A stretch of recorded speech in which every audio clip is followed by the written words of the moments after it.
زاد الرجال وحال دون مجالهم زمر من አንዳንዴ ሽንት ይዞን ብንሰግድ ሶላታችን የተጠላ ነው ወይስ ሐራም ነው ቢያብራሩልኝ የሚል ጥያቄ።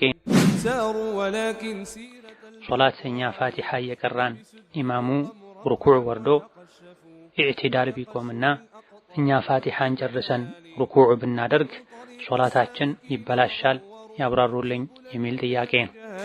وضلال عمروا ظواهرهم ዘካ ለወንድም ወይም ለእህት መስጠት ይቻላል በጣም የተቸገሩ ከሆነ የሚል ጥያቄ ነው። قال رسوله همزوا እኔ የምሰራው ሱቅ ነው እና ደንበኞቼ እቃን እንደ ኤቲኤም በማሽን ይገዛሉ። አንድ ደንበኛ የ100 ብር እቃ ቢገዛ እኔ ተጨማሪ 10 ብር እቆርጣለሁ። ማሽኑም የሆነ ያክል ይቆርጣል። ከ1000 ብር እኔ 100 ብር እቀበላለሁ። ይህ ሪባ ይሆናልን? ግን እኔ አልጀመርኩም፣ ጓደኞቼ በዚህ ሁኔታ ይሰራሉ። በሸሪዓ የሚፈቀድ ከሆነ እኔም እሰራለሁ ብዬ አስቤ ነው ያብራሩልኝ የሚል ጥያቄ ነው። ويقول قلبي قال لي ቁርአን እንዲገራልኝ ተብሎ በሀገር ቤት ባህል አዋቂ የሚባል ሰው ጋር ይሄዱና መድኃኒት እንዲሰጠው ይደረጋል። ያን መድኃኒት ከወሰደ በኋላ ቁርአኑ ሊገራለት ይችላል። ይሄን ማድረግ እንዴት ይታያል የሚል ጥያቄ ነው። فاغتنم رحمك الله حياتك النفيسة واحتفظ بأوقاتك العزيزة. الحمد لله والصلاة والسلام على خير خلق الله محمد بن عبد الله وعلى آله وأصحابه ومن والاه أما بعد السلام عليكم ورحمة الله وبركاته. ይህ ቁጥር 181 ከተማሪዎች ለሚመጡ ጥያቄዎች መልስ የምንሰጥበት የዛዱል መዓድ ፈታዋ ነው። ዛሬ ከምናያቸው ጥያቄዎች የመጀመሪያው ሶላተኛ ፋቲሃ እየቀራን ኢማሙ ሩኩዕ ወርዶ ኢዕቲዳል ቢቆምና እኛ ፋቲሃን ጨርሰን ሩኩዕ ብናደርግ ሶላታችን ይበላሻል ያብራሩልኝ የሚል ጥያቄ ነው። ይህ ሆን ተብሎና ሁሌም ወይም አብዛኛውን ጊዜ የሚደረግ ከሆነ አዎ ሶላትን ያበላሻል። ኢማም የተደረገው ሰዎች ይከተሉት ዘንድ ነው።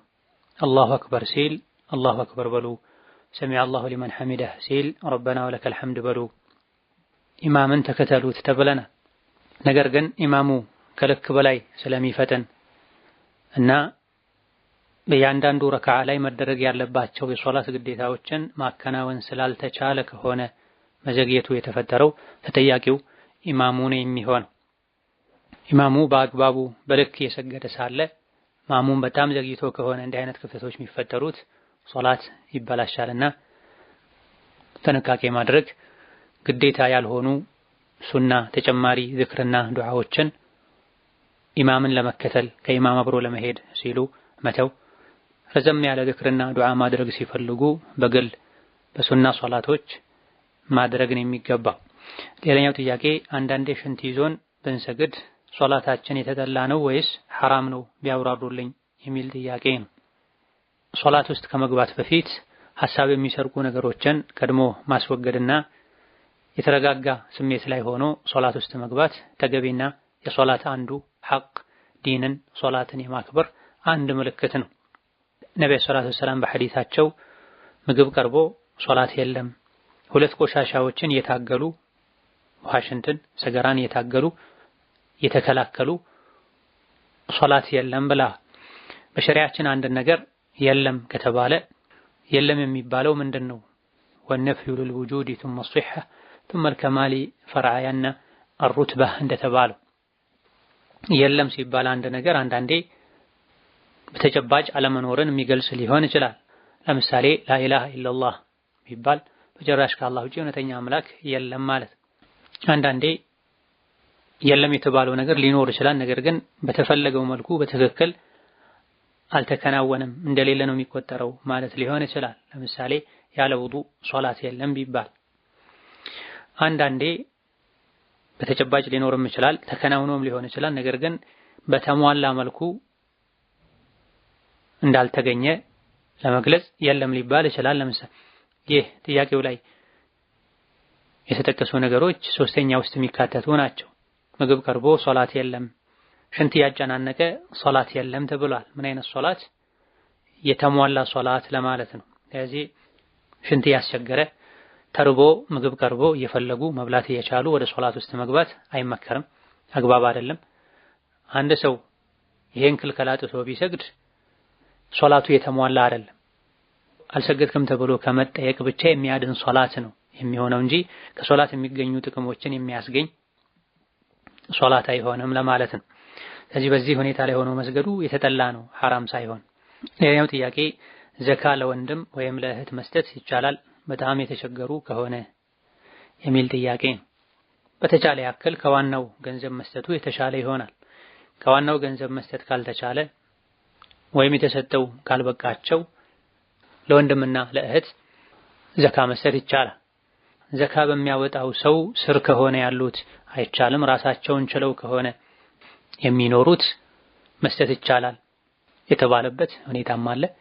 በሁሉም ሁኔታ ላይ በላጩ የተሻለው ከዘካ ውጪ ባለ መንገድ ለመርዳት መሞከር። በዚህ መልኩ የተሰጣቸው ማይበቃቸው ከሆነ ዘካን መስጠት ይቻላል። ዘካ የሚገባቸው እስከሆኑ ድረስ በጣም ከተቸገሩ መስጠቱ ከመፈቀድም አልፎ ይበልጥ ተወዳጅ ይሆናል። ለዘመድ የሚሰጥ ሰደቃም ዝምድና መቀጠልም ጭምር ነው ተብሏል። ሌላኛው ጥያቄ ኡድሂያን ለማረድ ንያው የዙል ሒጃ ወር ሲገባ መጀመሪያ ላይ መሆን አለበት ወይስ ብር የተገኘው ወሩ ከጀመረ በኋላ ማድረግ አስቦ ማድረግ ይቻላልን? ለምሳሌ ገንዘብ ቢገኝ አያሙ ተሽሪቅ ሳይጠናቀቅ ማድረግ ቢፈለግ ያብራሩልን የሚል ጥያቄ። ኡድሂያ የማድረግ አቅም ያለው ሰው የዙል ሒጃ ወር ከመግባቱ በፊት ነይቶ ቢዘጋጅ ይመረጥለታል። ነቢያችን ሰለላሁ ዐለይሂ ወሰለም አንዳችሁ ኡድሂያ ለማድረግ ከፈለገ የዙል ሒጃ ወር ከገባ ጨረቃ ከታየ ጥፍሩን ጸጉሩን እንዳይነካ ስላሉ ቀድሞ ያልተዘጋጀ የዙል ሒጃ ወር ከገባ በኋላ ኡድሂያ ለማድረግ የወሰነ ወይም ያን አቅም ያገኘ ሰው ከወሰነበት አቅም ካገኘበት ጊዜ ጀምሮ ነይቶ በውስጡ ወስኖ ጸጉርና ጥፍሩን ከመንካት ከመቁረጥ ይታቀባል። ዙል ሒጃ ከገባ በኋላ ኡድሂያ ለማድረግ ከመወሰኑ በፊት ባለው ጊዜ ውስጥ ጥፍሩን ጸጉሩን ማንሳቱ ኡድሂያውን አይጎዳም። አያሙ ተሽሪቅ በሙሉ የእርድ ቀኖች ናቸው። ምንም እንኳ በርካታ ሊቃውንት የእርድ ቀናት 3 ናቸው። የመጀመሪያው የዓረፋ ቀን የውሙ ነሕር 10ኛው፣ ከዛ በኋላ 11 12 ናቸው ቢሉም አብዛኞቹ የተወሰኑ ታቢዒዎችና ሌሎችም ከ10ኛው ቀን በኋላ ያሉ 3ቱ አያሙ ተሽሪቅ በሙሉ የእርድ ቀን ናቸው ብለዋል። ስለዚህ የመጀመሪያው የእርድ ቀን ላይ ያልቻለ ሰው በ11 በ12 በ13 በ14 አቅም ቢያገኝ ኡድሂያ ብሎ ቢያርድ የኡድሂያን አጅር ያገኛል። ሌላኛው ጥያቄ እኔ የምሰራው ሱቅ ነው እና ደንበኞቼ እቃን እንደ ኤቲኤም በማሽን ይገዛሉ። አንድ ደንበኛ የ100 ብር እቃ ቢገዛ እኔ ተጨማሪ 10 ብር እቆርጣለሁ። ማሽኑም የሆነ ያክል ይቆርጣል። ከ1000 ብር እኔ 100 ብር እቀበላለሁ። ይህ ሪባ ይሆናልን? ግን እኔ አልጀመርኩም፣ ጓደኞቼ በዚህ ሁኔታ ይሰራሉ። በሸሪዓ የሚፈቀድ ከሆነ እኔም እሰራለሁ ብዬ አስቤ ነው ያብራሩልኝ የሚል ጥያቄ ነው። ለዲኑ የሚጨነቅ ሰው በዚህ መልኩ ነው መጠየቅ ያለበት። እጅግ በጣም ብዙ ሰዎች አንድን ነገር ገብተውበት ጀምረውት ነው የሆነ ነገር ሲሰሙ ወይም ሲጠራጠሩ ወደ መጠየቅ የሚሄዱት። መሆን ያለበት ማንኛውም ነገር ከማድረጋችን በፊት የተፈቀደ መሆኑን በእርግጠኝነት ቀድመን የምናውቅ እስካልሆነ ድረስ አስቀድመን ጠይቀን ሐላልነቱን አረጋግጠን ነው መጀመር ወይም መተው ያለብን።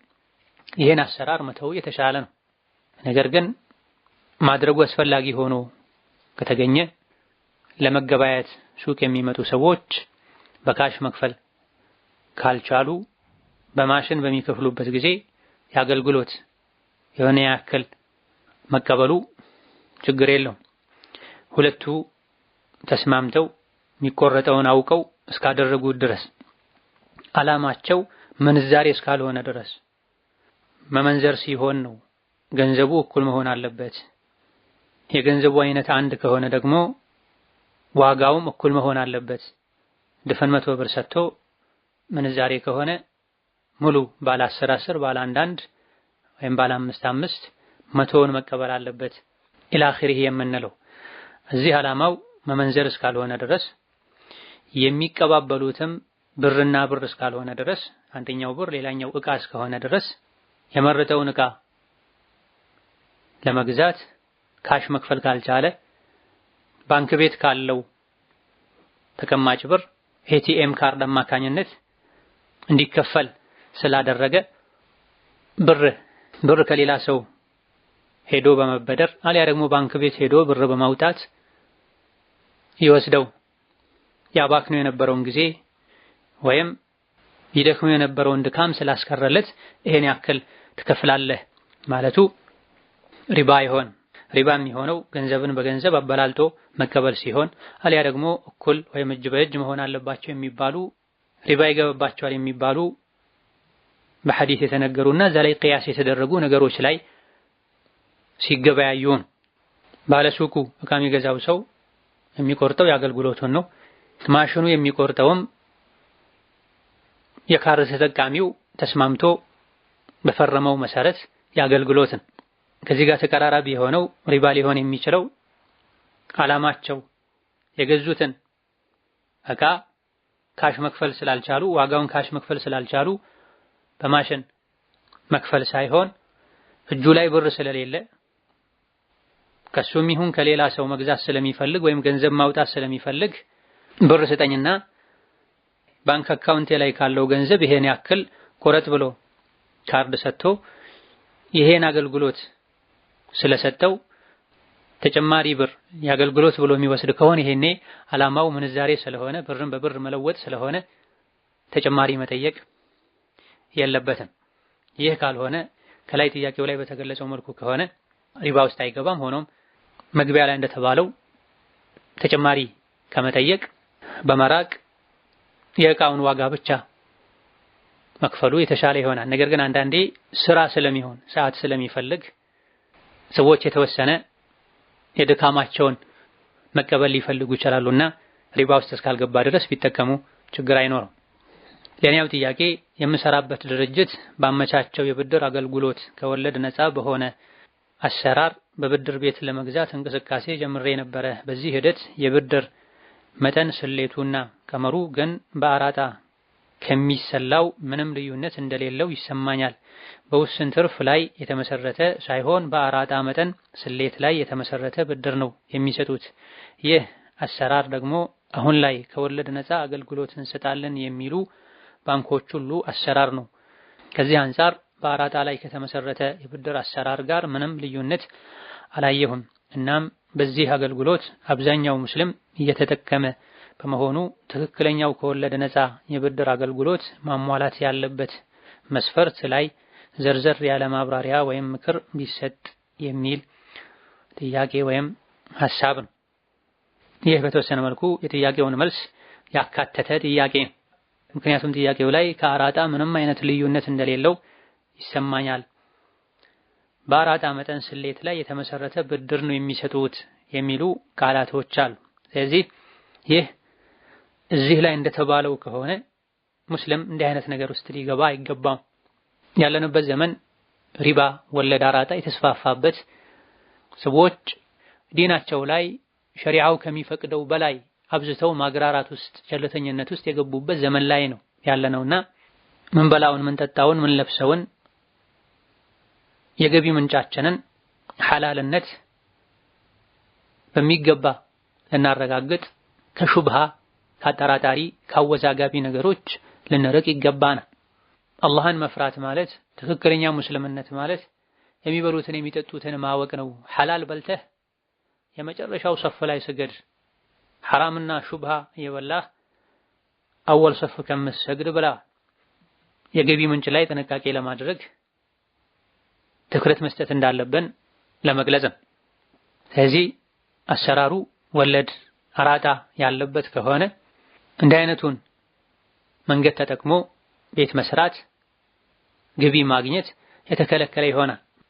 አዩ ቀርድን ጀረ ነፍዐን ፈሁወ ሪባ ተብሏል። እንደ ሐዲስም እንደ ቃዒዳም ተወርቷል። አበዳሪ እንዲጠቀም የሚያደርግ የብድር አገልግሎት ሪባ ነው ወለድ ነው ተብሏል። በሸሪዓችን ብድር ሊላህ ነው መሆን ያለበት፣ ለመረዳዳት ለመደጋገፍ ተብሎ ነው መደረግ ያለበት። በዚህ መልኩ የሚደረገው አልቀርዱል ሐሰን መልካም ያማረ መረዳዳት፣ መተባበር፣ መደጋገፍ ላይ የተመሰረተው እስላማዊ ብድር ሱና ነው፣ ተወዳጅ ነው። ማበደር ሸሪዓችን አድርጉት ብሎ የሚገፋፋበት ተግባር ትልቅ አጅርም አለው። አበዳሪ ያበደረውን ገንዘብ ግማሹን ሰደቃ እንደሰጠ ይቆጠርለታል። 50 ሺህ ብር ያበደረ ሰው 25 ሺህ ብር ሰደቃ እንደሰጠ ይቆጠርለታል ተብሏል። ጥያቄው መጨረሻ ላይ ትክክለኛው የብድር አገልግሎት ማሟላት ያለበት መስፈርት ቢዘረዘር ተብሏል። አጅር የሚያስገኘው በዲን የተፈቀደው እስላማዊ የብድር አይነት ሊያሟላቸው ከሚገቡ መስፈርቶች አንዱ አበዳሪው የሚያበድረው ነገር የራሱ በእጁ ያለ እሱ ላይ መወሰን የሚችል መሆን አለበት። በሐላል መንገድ የተገኘም መሆን አለበት። የሚበደረው አካል ለሐራም ለወንጀል እንደማይጠቀመው ማወቅ አለበት። አበዳሪ ከተበዳሪ እንዲህ አይነት ጥቅም አገኝ ዘንድ ካንተ ማበደረህ እንዲህ የምታደርግልኝ ከሆነ ነው ማለት የለበትም። በጊዜ መገደብ የለበትም። አብዛኞቹ የፊቅህ ሊቃውንት ዘንድ ምንም እንኳን የተወሰኑት ማሊኪያ የሚባሉ በጊዜ መገደብ ችግር የለውም ቢሉ ብዙሃኑ የፊቅህ ሊቃውንት ዘንድ በዚህ ያክል ጊዜ የምትመልሰው ተብሎ ገደብ መቀመጥ የለበትም።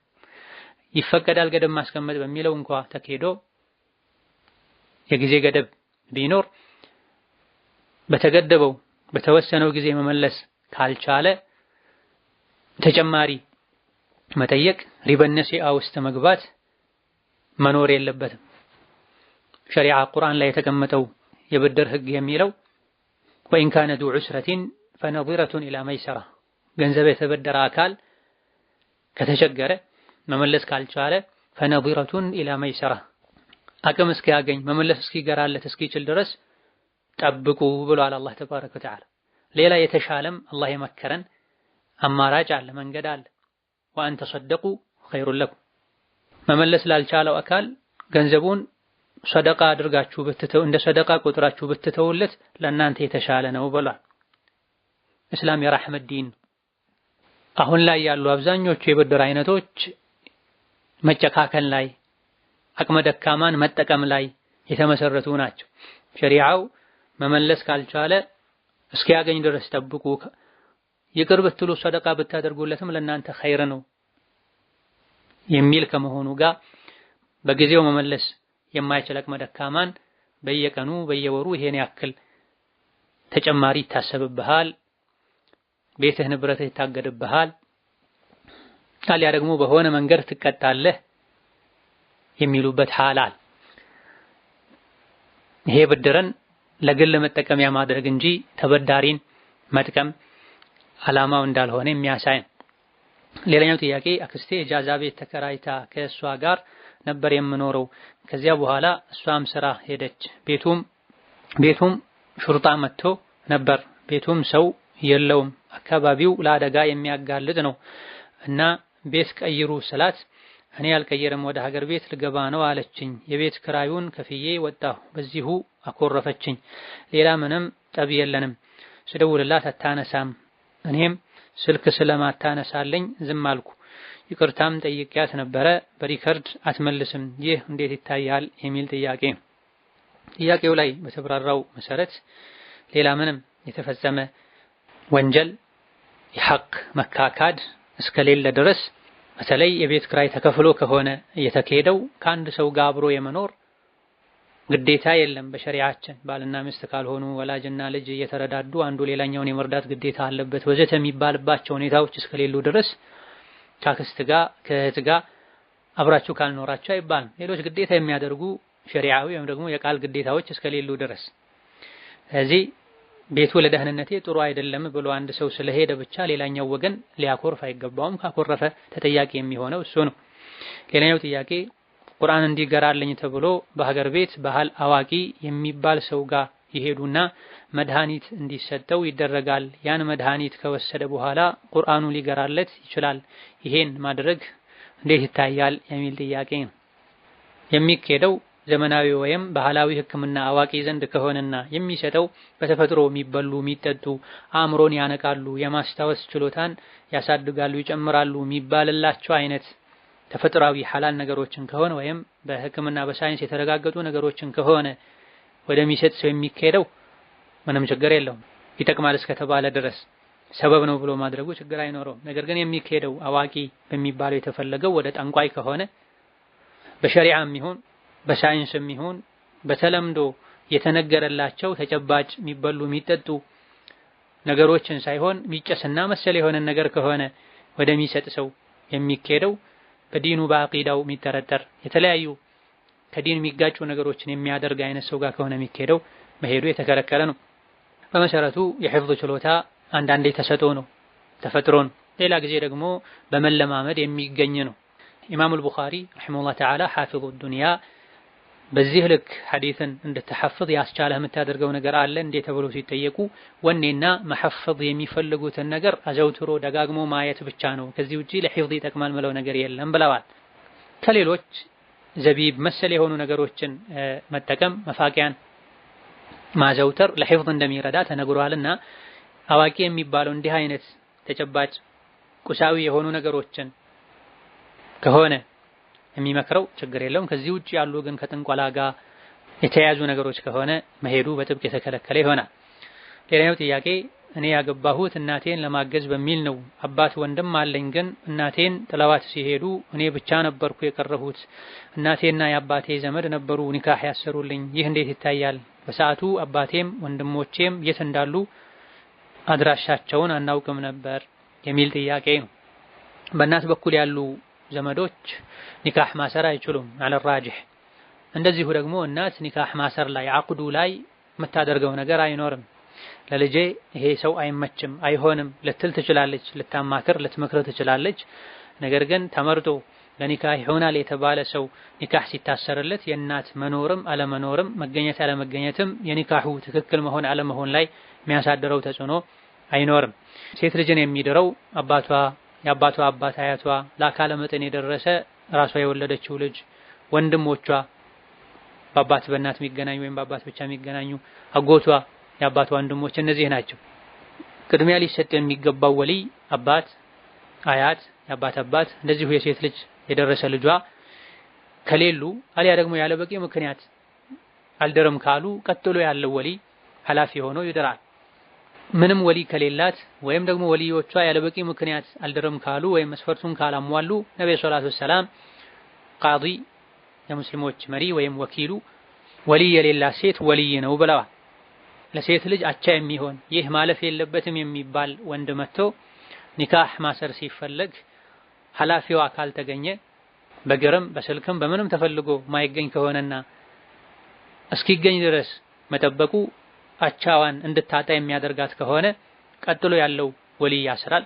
ከሌለ እሱም ከሌለ ሸሪዓ ፍርድ ቤት ተካሂዶ ይታሰራል እንጂ በእናት በኩል ባሉ ዘመዶች የእናት አባት፣ የእናት ወንድም፣ የእናት ልጅ ኒካህ ሊያስር አይችልም። ነገር ግን በአንዳንድ መዝሀቦች ይቻላል ስለሚባል እውቀት ያለው በዕልም የሚታወቅ ሰውን ጠይቆ ከሆነ ይህ የተደረገው ችግር አይኖረውም። ሳይጠየቅ አሊያ ደግሞ ብቃት የሌለው በዕልም ማይታወቅ ሰው በድፍረት ተናግሮ ሲናገር ስለሰሙ ከሆነ የተደረገው ኒካሁ መስተካከል አለበት።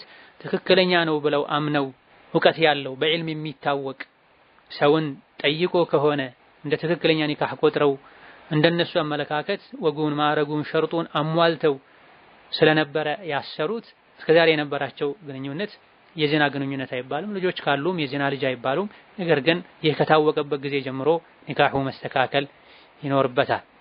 ሌላኛው ጥያቄ የአንድ ወር ከ15 ጽንስ አስወርጃለሁ በሐኪም አሞኝ ሳይሆን ፓስፖርት ጀምሬ ነበርና እድሉን ላለማሳለፍ ነው ማርገዜን ያወቅኩት በወር ከ12 ቀኔ ነበረ። ይህ እንዴት ይታያል? ከፋራ አለው ያብራሩልኝ የሚል ጥያቄ። ከ40 ቀን ካለፈ በኋላ የሰው ልጅ የዘር ፈሳሽ የተከበረ ስለሆነ መውጣት መነካት የለበትም። ሆኖም ነፍስ እስካልተዘራበት ድረስ ከፋራ የሚያስፈልገው አይደለም። ነገር ግን ወደ ሰውነት ያደገ ነፍስ ወደ መሆን እየተሸጋገረ ያለን ጽንስ ማውረዱ ወንጀል ነው ከ40 ቀን ካለፈ በኋላ። ለዚህ በጥቅሉ ተውበት ማድረግ ኢስቲግፋር ማድረግ በቂ ነው። ከፋራና መሰል ነገሮች የሚመለከቱት ነፍስ የተዘራበት ሲሆን። ሌላኛው ጥያቄ ገንዘብ ከፍላ የተፈታች ሴት እንደገና መመለስ ትችላለች? መህርስ በቀድሞ መህር መታሰር ይቻላል የሚል ጥያቄ። ገንዘብ ሰጥታ ወይም የሆነን ጥቅም ለባሏ አድርጋ በዚህ ሸርጥ የተፈታች ሴት ረጃዕቱ በማለት መማለስ አይችሉም። መማለስ የሚችሉት በአዲስ ኒካህ። ረጃዕቱ ማለት የሚቻለው በነፃ ከፈቱን ከሁለት ካላለፈ የመጨረሻ ፍቺ ካልሆነ ነው። የመጀመሪያው ኒካህም ስህተት የነበረው ክፍተት ያልነበረው ከሆነ የመጀመሪያው ኒካህ ክፍተት ጉድለት ከነበረው ፍቺው የመጨረሻው ከነበረ የተፋቱት በገንዘብ ከሆነ ረጃዕቱ ማለት አይቻልም። ፍቺው የመጀመሪያ ወይም ሁለተኛ ከሆነ በገንዘብ ተፋተው ሳለ ነገር ግን ሁለቱም በፈቃዳቸው መማለስ ከፈለጉ በአዲስ ኒካህ ነው መማለስ የሚቻለው። አዲስ ኒካህ ሲሆን ማህሩም አዲስ ማህር መሆን አለበት። በቀድሞ ማህር መታሰር ይቻላል ወይ? መጠኑን ከሆነ የሁለቱ ስምምነት ነው። የመጀመሪያው ኒካህ ላይ በተከፈለው ከሆነ አይሆንም። አዲስ ኒካህ ከሆነ አዲስ ማህር መኖር አለበት። ሌላኛው ጥያቄ አባታችን እናታችንን ሰርቼ እመለሳለሁ ብሏት ወደ ወለጋ ሄደ። እዛ ንብረት ስለነበራቸው እሱንም ሸጬ እመጣለሁ ብሎ ሄዶ በዛው ቀረ። ወደ 30 ዓመት ሆኖታል። እናቴ በብዙ ውጣ ውረድ ከአላህ በታች አሳደገችን። እኛም ትንንሽ ስለነበረን አግቢ ሲሏት ልጆችን በእንጀራ አባት አላሳድግም አለች። ቆይታ ግን አገባች። የበፊቱን ኒካህ ሸሪዓ ፍርድ ቤት አውርዶላት አገባች። አሁን ላይ አባቴን እኔ ብቻ ነኝ የማናግረው። አግብቶ ልጆች አሉት። ባለቤቱን ፈቶ ብቻውን ነው ያለው። ህይወት በጣም እንዳስቸገረችው ነው የሚነግረኝ። እኔ በአቅሜ ላግዘው ነበረ። እናቴ አውፍ አልልሽም እኛን ጥሎን ትላለች። የሷን ፈቃድ ጥሼ ባግዘው ሐራም ይሆንብኛልን ቢያብራሩልኝ የሚል ጥያቄ። መርዳቱ ማገዙ ምንም ችግር የለም። እናትም መከልከል አይገባትም። የከለከለችም እንደሆነ አላህ በማይፈቅደው ነገር ፍጡርን ወላጅም ይሁን ማንንም መታዘዝ አይገባም። ለወላጅ በጎ መሆን እስላማዊ ግዴታ ነው። ለወላጆቻችሁ በጎ ሁኑ ካፈር እንኳን ቢሆኑ ተብሏል። ቢበድሉህም በጎ ሆነላቸው ተብሏል። ለወላጆች በጎ መሆን እነሱ ለልጆቻቸው በጎ ከሆኑ ነው ተብሎ ሸርጥ አልተደረገም። ይልቅ ኢድፋዕ ቢለቲ ሂየ አሕሰን የተባል ነው። ሰዎች ላንተ መጥፎ ቢሆኑ መጥፎ ነገር ቢያደርጉብህ አንተ በመልካም መልስላቸው። መጥፎን በመጥፎ አትመልሱ፣ ጥሩን በጥሩ መልሱ ነው የተባል ነው። ወላጆች ልጆቻቸው በዳይ እንዲሆኑ ዝምድናን እንዲቆርጡ የወላጆቻቸውን ሐቅ እንዳይወጡ ሰበብ ሊሆኑ አይገባቸውም። በተለይ ከፍቺ በኋላ ብዙ ወላጆች ልጆቻቸውን ከፍቺ በኋላ ወደ አንዱ እንዲያደሉ የሚያደርጉበት ሁኔታ አለ። ሙዓመላ ላይ ልንጠብቅ የሚገባ ቃዒዳ ለራስህ የምትወደውን ለሰዎች ውደድ፣ ለራስህ የምትጠላውን ለሰዎችም ጥላ ነው። ልጆች ከአባታቸው ጋር ሆነው እናትን ቸላ ቢሏት፣ ሐቋን ቢከለክሏት፣ ቢያርቋት፣ ተቸግራ እሷን ከመርዳት ወደ ኋላ ቢሉ ደስ ይላታል ወይ?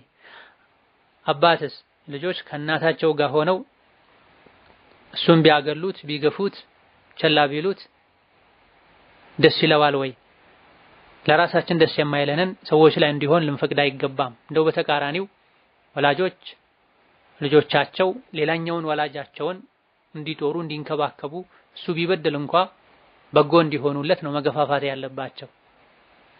ስለዚህ እናት እዚህ ጋር ተሳስታለች። እሷንም ከተቻለ ቀስ አድርጎ ማሳመን፣ አንቺ ላይ ይህ ቢደርስ ደስ ይልሻል ወይ? ድሮ ባጠፋው እኛ ዛሬ አንቀጣውም። የቻለ በፍላጎቱ አጥፍቶ ከሆነ የሚተሳሰበው አላህ ነው። በእኛ ምክንያትም አላህ እንዲተሳሰበው እንዲቀጣው አንፈልግም። የአባት ሐቅ የእናት ሐቅ ትልቅ ነው። ጥሩ ስለሆኑ አይደለም ጥሩ የሚኮንላቸው ብሎ እሷንም መምከር ከተቀበለች መልካም፣ ካልሆነ ግን እሷ ስለከለከለች ተብሎ መርዳትን ማቆም አይገባም። هذا والله تعالى أعلم። ለዛሬ በዚህ እናበቃለን። ወሰላሙ አለይኩም ወራህመቱላሂ ወበረካቱሁ።